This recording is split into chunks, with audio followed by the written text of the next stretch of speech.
the gas, what's it called, was under PDP. There were, everybody here that's old enough cannot deny Southeast was strong under PDP.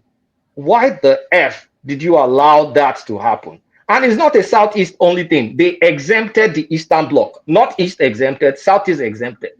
Now, Northeast now has a plan to use the Northeast Development Commission to, oh, that's real. I'm already jumping ahead.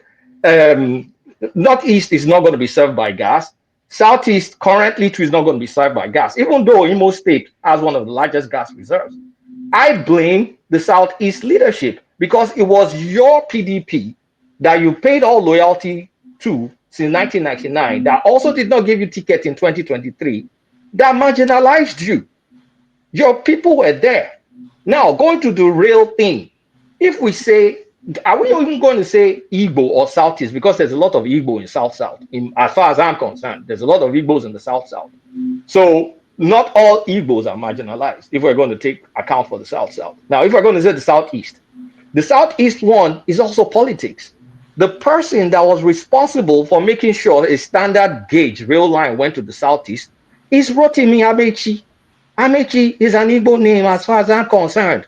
Amechi said due to financial issues and also prioritization, he cannot afford to build. Is Amechi an Igbo man? Amechi, are you deaf? I said Amechi, as far as I'm concerned, is an Igbo name.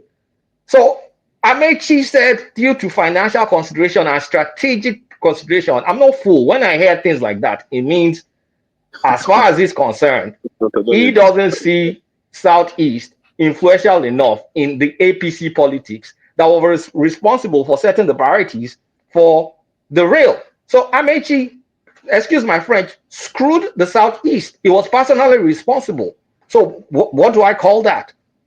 How do I explain that? Now, airports too, it's a matter of, airport, you cannot force traffic. There's some semblance of international airports. What's it called? Pardon my pronunciation. Akanu Biam or something like that. Akanu Biam. It's supposed to be an international airport. And as far as I understand, Ethiopian Airlines flies like a flight or two to that. I don't think a lot of what we call international airport across the country deserves that because there's simply no traffic and you cannot force the traffic. The two viable international airports in Nigeria is only Abuja and Lagos.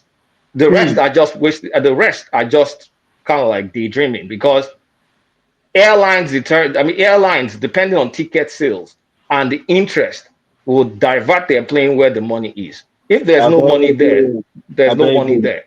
So all that stuff is politics. The real marginalization, as far as I'm concerned, is the fact that Southeast, represented by Igbo people, ended up with 5 states. That one is the clear marginalization, and I think that was what the military engineered, because for you to get enough voice, 5 is less than 6. I can't say more than that. 7 is greater than 5. Everybody knows what. Why you they contradict yourself? You said they excuse me. You spoke. PDP. I did not. They dominate PDP. They couldn't do anything. Can you, Ovie, keep quiet? Thank you. As far as I'm concerned, it's just the fact that North Central states that came up in the 60s that became 5 states, that is the real bone of contention, because Igbo people in the South kind of like merge with other ethnicities. So that block doesn't have the power. But if there's one more state that gets carved out of the South, then it becomes 6. Then that part goes away. But this real and other stuff is just bad politics.